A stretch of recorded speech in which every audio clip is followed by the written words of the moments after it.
Now usually when we get a new mech pack, we don't really think much about it. It's like, oh, cue the intro. Do you wanna buy a mech pack? Okay, so but this mech pack's different. This whole announcement is different basically. We did a whole bunch of mechs that are potentially meta changing. The Mad Cat 2 is definitely meta changing. Same for the Annihilator. The IS will have a gigantic ballistic boat. The gigantic ballistic boat they need. Basically now we have a proper IS direwolf. As for the Uziel, oh, I'm just doing my initial impressions on the mech. The Uziel will look like a fun mech. I'm not sure that it'll be competitively viable, but it still looks like a fun mech. The Cougar, I don't really know what to think of it. The mounts in itself don't really look that good. Like, look how low the PPC mounts are. And the torso mounts, I think, are decent. I think this might be the torso energy. I'm not too sure about that. That might not be the case. Or they might be up here where the missiles are. In any case, these are my first impressions of the mechs that have been announced. Wait, does the Mad Cat 2 have a shark on its arm? Holy shit, I didn't notice that. It has a shark on the torso. Well then, let's just go through the mechs. So, as you can see here, the Uziel and the Annihilator are both IS, and the Cougar Mad Cat are Clan. Now the Mad Cat Mark II is basically a revision of the Timberwolf made into an assault mech form, because the chassis was so good they decided to make it into an assault mech, and that actually went pretty well in lore and in a lot of the Mech Warrior games.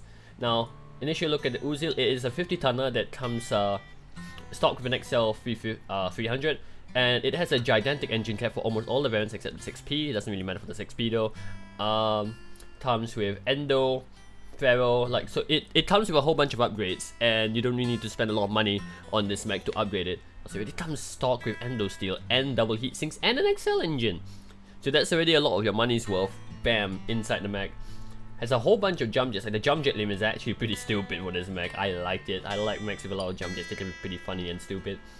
None of them are ECM capable, unfortunately, and none of them are mask capable, so you won't have dank memes in the juking out your enemies with masks. Because that was one of the most fun things in the Shadow Cat, was using masks to to juke your enemies in. So we don't really care about the stock equipment, because you can, if I think PGI does what I think they're gonna do, they're gonna allow you to put all the new weapons in any of your mechs, and hopefully they don't restrict it to like, oh hey, we just restrict it to mechs that you pre-ordered. But I just hope they won't do that, so all of us will get to try the new tech without needing to buy the new mechs. So the Uziel, it's a decent mech, judging from the hard points. Like, if I scroll up here, hopefully I can lock the image here. So the missile hard point in the CT is fairly high. Side torso energy mounts very high. The arm mounts are cockpit level, which is pretty good, which will make it a decent pop tart, which I think was its role in lore. It was a pop tart. So these are all standard normal mechs. They're battle mechs. They're not omni mechs, as you can see by the maximum engine rating. The 3S comes with 1 energy, 2 energy, for 3 energy, 1 missile, 1 ballistic, and another energy. So 4 energy, 1 ballistic, and this one. Okay, so the first thing I think with this build is I don't usually like having single laser arms unless it's a hunchback, which I can't really do much about. What you can do for this mech, I'm not too sure. Like, with the new weapon systems and all, it actually might not be too bad. You could put like a rocket launcher instead of an SOM6. Because single missile hard points in this game are not that good. You want at least 3 missile hard points before you if you want to actually use them for like SRM boarding or something. So probably like a rocket launcher Senator. So a rocket launcher 15 would be pretty good in this one, or 2 rocket launcher 10s, up to you. Have a large pulse laser in the left arm, LB2 ER medium laser. I say that you probably want to go with like a Gauss rifle and like 3 ER mediums or 4 ER mediums. That would be pretty nice. And like a high engine cap and jump jets. You might want to put a light Gauss or something even, I'm not too sure. Like, I would like to see, if only there was like a Smurfy updated so that they had the new tank weapon, so it'd be easier to theory craft, because all of the hard points are here. So if only Smurfies would update before a mech release, that would be really nice, so it'd be really easy to theory craft. But unfortunately we don't have that, so that's why I'm here and you guys are here to help me theory craft and see whether these mechs will be viable or whether they just be like fun mechs that you can just pilot all day. So the Uziel 2S is let's see, how many energy total? 3 energy total, double ballistic and 1 missile. So the double ballistic in the torsos, like, they're really high mounted. So you could probably do double UX and like 2 medium lasers or something, but you have to mount a small XL, like a 250 or something, you want to do double UX. And with the auto UX cannon nerf, I don't think that double UX 5 is a really viable build anymore. Like, you need at least triple UX 5 not to make it even work properly because of the jam chance and the jam time. What I can see this being is probably... we could put light gauze in it, I guess. I need to recall the weight of light gauze. I'm gonna look that up right now. Light gauze Sana. Ignore the wallpaper. So don't look up light gauze Sana. It is 12 tons, so we can't do dual light gauze. And it does 8 damage, so half the damage of a regular gauze rifle roughly. With the same amount of heat, but a lot longer range. You could probably do this with triple ER large or dual ER large and the light gauze. I'm not too sure. Like all on the left side with jump jets. The hard points are made for bracket builds. You can't exactly boat. So if you're a fan of running bracket builds, this mech is perfect for you so far. If you want to min max, so far it doesn't look that good. Now we have the Uziel 3P, which has triple ballistic. Now unfortunately the triple ballistic is spread out between the left arm and the right arm, so convergence should be rubbish. But the first build that comes to mind is triple UX 2, which should be the dankest meme. But you can probably run that on the Shadowhawk 2H, and the Shadowhawk 2H will probably do the triple UX 2 a lot better because it's all in one component and it's all in the high mount side torso. So another reason, so there's not a good reason to bring this mech once again over the existing mechs. The Uziel 5P has it's double missile. You could probably put MRMs in it depending on how heavy MRMs are. Now I forgot to look up the weapon stats before I actually you know, doing this video, so whoopsie. Wait, does it come stock with triple UX? Oh no, it doesn't. Okay, never mind. I thought the 3P came stock with triple UX too. Moving on, we have the 5P as we were talking about earlier with double streak 6. Streaks. We all know my opinion on them. I don't really like them that much. Heavy machine gun, but only 2 on the arm. I'd rather them both 4. I don't know what you can do with this mech. I really don't. Now for the Uziel 6P, this one's a lot easier to build for because it's an energy boat. So right off the bat, the build that comes to mind is 2 snub-nose PPCs and 4 medium lasers, or 2 light PPCs and 4 medium lasers. Those will be the builds that you can do on them. Whether they'll be heat efficient or not, I'm not sure. We have to see whether they get quirks or not if the steel tree is not released by the time these mechs are released. So there's that. That's the first build that comes to mind is the... Oh, another build that you can possibly do in it is 5 ER mediums and 1 large pulse source. It has the same hard points as a Sparky. So that means that whatever this can do, the Sparky can potentially do better unless the quirks are superior in this thing. We'll have to wait and see. The hero variant is... Oh my god, it's 4 light PPCs, I just noticed! 4 light PPCs and 2 streak 4s. This will be a hilarious mech, if anything else, with the 4 light PPCs. It'll be annoying. Depending on how PGI design light PPCs, it can be the most annoying mech with just the constant PPC dings non-stop. Cause 4 light PPCs is actually lighter, but does the same damage, and I think the same heat. I need to check. Light PPC. Light PPC.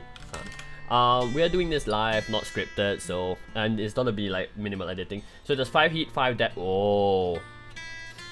So there. Oh my god. So there is a reason, like if you have hard points to spare, to bring 2 light PPCs over 1 standard PPC because it's lighter, it's the same heat, and it may potentially have a lower cycle time, so more DPS. I'm not too sure. Once again, we have to wait until PGI designs it. Once again, only 2 missile hard points, so not much you can do with it, but it would be a hilarious pop tag with the 4 light PPCs. So, not worth getting the hero. I said the best variant so far, right off the bat, is the 6P because it's the only one that can bolt weapons. But I like the Uziel. I'm contemplating getting it, but I probably won't because I said I won't spend any more money in this game. But I'm loving what PGI are doing with releasing all of these new mechs that are a nostalgia boner and all of these new weapons. So we've been waiting for new weapons for a long time, which this is gonna break the game, and I'm perfectly fine with that. Like, the game will be fun again, like really fun for like the next when the weapons are released for at least 2 months, maybe 3. It's a bit of a stretch. It's like Clan Invasion all over again, except better. Now the Annihilator. This is gonna be the IS Direwolf. Look at its, like, the stock engine is a fucking 200, and its engine tab is 300. So we all know that this is gonna be slow. Right off the bat, the Annihilator 2A, the first build that comes to mind is 4 UX-10s. Now IS does not have Ghost Heat on the AC-10, the 10 caliber of autocannon. So it means that you can easily put 4 UX-10s and you will have another Kodiak, but a lot slower. Now if you look at the mounts of the Annihilator, it looks like a fat pregnant lady right off the bat. So you're gonna have your ballistic here, one, and the other one on the side. So it's gonna be symmetrical, and you're gonna have another one on the arm, so one here, one here. So the top is fairly high level, the arms aren't dirt mounted. I think they are actually. They're probably slightly below the torso cannon. It's not terrible. But the geometry is really well on the Annihilator. But right off the bat, you can do 4 UX-10s. You can do 6 AC-5s. You can do maybe 6 Ultra 5s with a light fusion engine, potentially. There's a lot of things you can do with this one, because this is gonna be the biggest ballistic boat, and with all of the new ballistics that are coming up for IS, oh boy, it's gonna be a ballistic meta all over again, and I'm perfectly okay with that. And you can maybe mount 4 rotary 5s as well. Ooh, I'm a fan of that. Excuse me, I'm still not that well off. Okay, Annihilator 1A. I think the Annihilator 1A, yeah, it's basically an older version of the Annihilator 2A, because you can tell by the model number. And it comes with standard AC-10s over LB-10s, which are supposedly superior in tabletop. So wait, these two are exactly the same? Oh, no, this one has just one less ballistic hardpoint. PGI, this is probably gonna get better twerks because they have one less ballistic hardpoint. But PGI, is that the best you could do in terms of differentiating the Annihilators? Anyways, let's just move on to the next one. The 1E, the E probably stands for energy, is gonna be a gigantic energy boat. So we have 2 energy in the center torso, 3 in the left arm, 3 in the right arm. None of them be torso mounted. So what you can do is make it a dank meme and put a whole bunch of heavy PPCs on it. Flap bam, there you go. Or to put a bunch of snub nose PPCs is entirely up to you. I think that probably 2 heavy PPCs and like 6 ER mediums or something, but the mounts on the Annihilator aren't that high, so I'm not sure how PPCs would work. But a 100-ton energy boat, that never really boats well unless it has a gigantic engine cap. Like the Executioner, for example, and the Kodiak, they have gigantic engine caps, so you're able to energy boat them fairly decently. Annihilator 1X is more energy and less ballistic. So 1, 2, 3, 4 ballistics and more energy. So nothing really much differentiating this from the other mechs, honestly. Yeah, no jump jets either, no ECM. So all of the Annihilators are pretty much the same. And then we have this one, the Annihilator 1P, which can do, ooh, now this one will be fun. You can do quad UX-5s and have 6 ER mediums with a light fusion engine. This will be pretty good because the ER mediums will complement the 4 UX-5 damage. I'm not sure whether it'll probably be very hot. We have to see how it goes. It comes stock with racks, a rack 5 and a rack 2. I think that would be pretty good as well. It comes stock with snub nose PPC. Dear God, that's gonna be really hot. So I'd say it'll be better off with UX and ER mediums, and you just stuff it with a whole bunch of heat sinks. This will be pretty good. Now the mean, oh god. We have the pretty baby, and now we have the mean baby. This one has, it drops the ballistics for missile. It's not, so what we want to do with this one is not going to be SRMs. It's way too slow for SRMs, and if you want to do SRMs on 100-tonner that's slow, you want a lot more missile hardpoints. So this is going to be an MRM boat. So you have like 4 ER mediums, well, maybe 5, 1 in the CT as well, 1 in the head. Actually, yeah, 6 ER mediums and a whole bunch of MRMs. That's the build that I'm gonna do for this if I get the mean baby. But I'll probably not get the hero variants of any of these mechs. They don't seem worth it so far. So mean baby, 6 ER mediums and a whole bunch of MRMs. Next we go on to the Tudor. Now the Tudor is basically an adder with ECM and jump jets, and goes a lot slower. A light mech that goes really slow. I really hope that PGI gives this thing agility quirks, because light mechs with no agility suffer so hard. So this is an Omni mech right off the bat. So you can't change the engine, you can't change the armor, you can't change the structure, perfectly fine. But you can change the Omnipods, because the Omnipods are bracket built Omnipods. It's like one of each. The Prime variant had nothing really to write off about. 2 missile, 2 energy. What can you do? Probably LRMs and large pulses, like the stock build.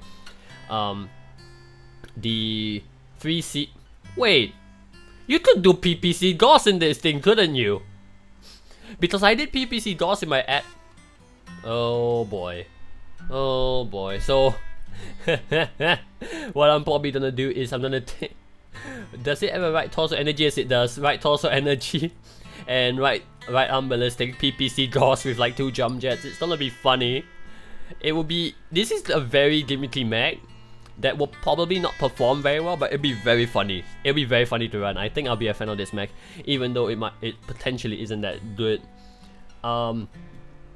So to the Prime, don't we need to say anything about it. To the C comes with a strong arm, which is quite good, because this mech overall is just lacking in hard points, and the only thing that is hard point overloaded, quote unquote, is the strong arm on the to the C.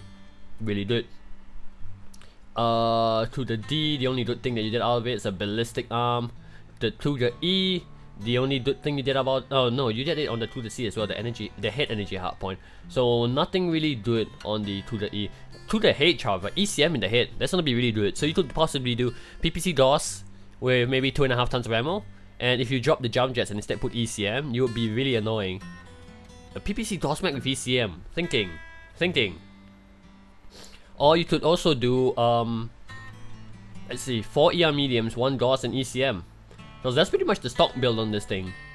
Oh, that actually barely fits. We might need to do some armor shaving and like modify armor values to see how this goes. But the to the C, 4 medium lasers, 1 Gauss life of ECM. It's pretty much a Hellbringer that's a lot less heat efficient.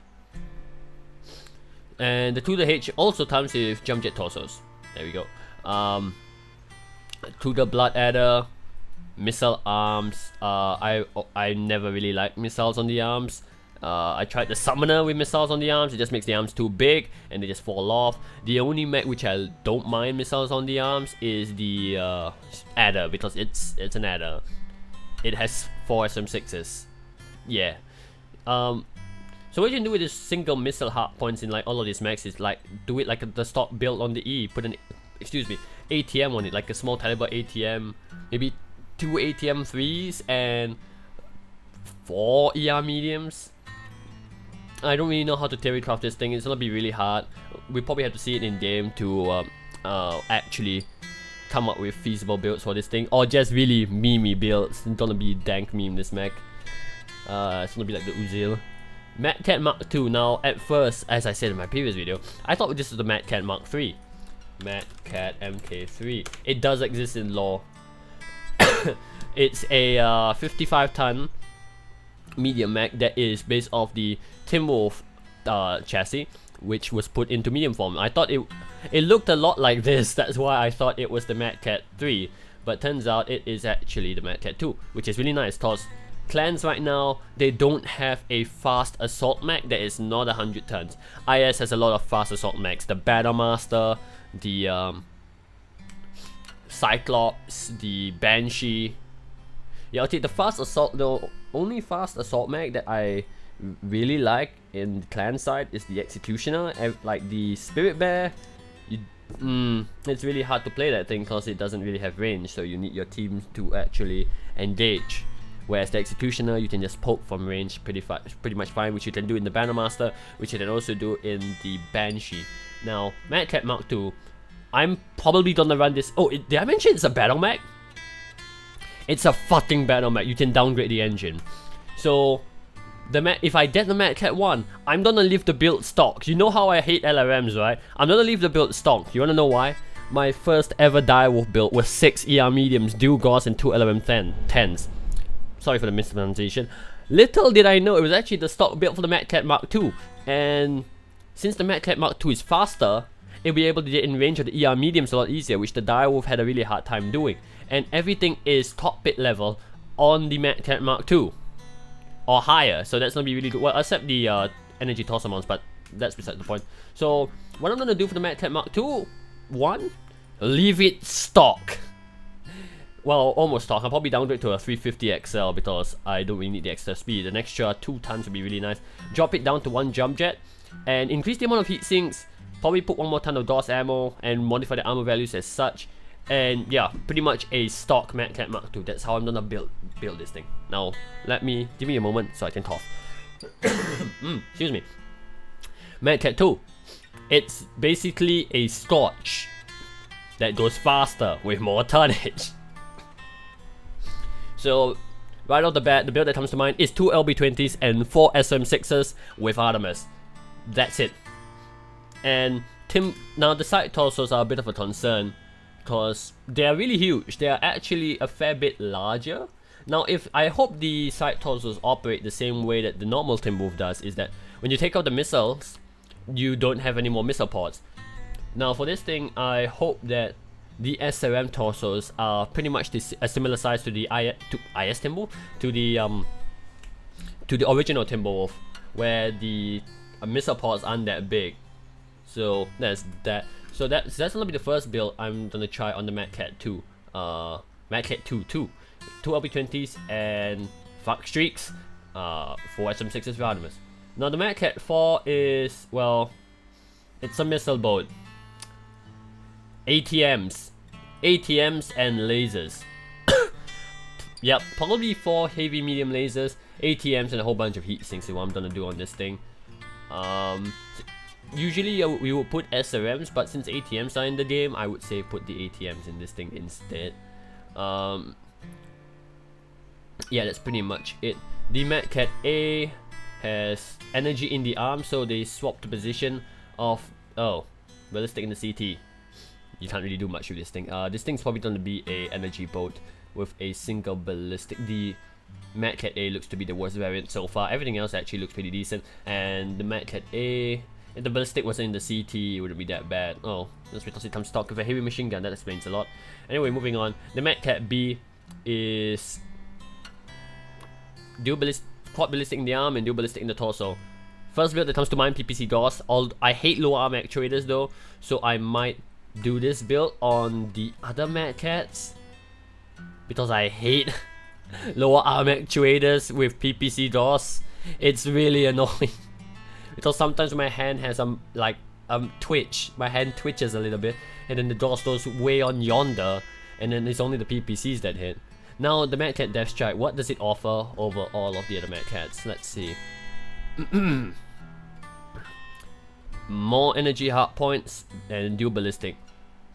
Basically, the first build that comes to fucking mind is dual gauss, 2 LPLs, and 4 ER mediums. Or wait, dual gauss and 6 heavy medium lasers. I'm not sure how good heavy medium lasers be in this game though, because we all know that the clan weapon values in this game have been modified for balance. So heavy mediums might be extremely hot, may have a stupid long duration. Yeah, but the range should be that of IS-ER mediums, give or take, or medium pulse lasers. I'm not too sure about that. I think they're they're slightly longer range than clan medium pulse lasers. We have to see. So that is pretty much my opinion. I know it's almost a half an hour video, but that's all my thoughts, my raw thoughts on the new mechs that have been announced and what you can do with them. I will probably timestamp when I start talking about some of the mechs. I hope you all enjoyed the video, and once again, the comment section down below for feedback and discussion. What do you think about these mechs? Which one would you probably buy? Will you even buy any of these mechs? What will you do with them? Please don't say you make them an LRM board, especially with ATMs that are released in this game. Yeah, that's the video then. I hope you all enjoyed the video. I'm not sure how I'm gonna put music in this video. Anyways, I'll catch you all later. Don't forget to leave a like if you like the video, dislike if you dislike the video. Until next time, bye bye.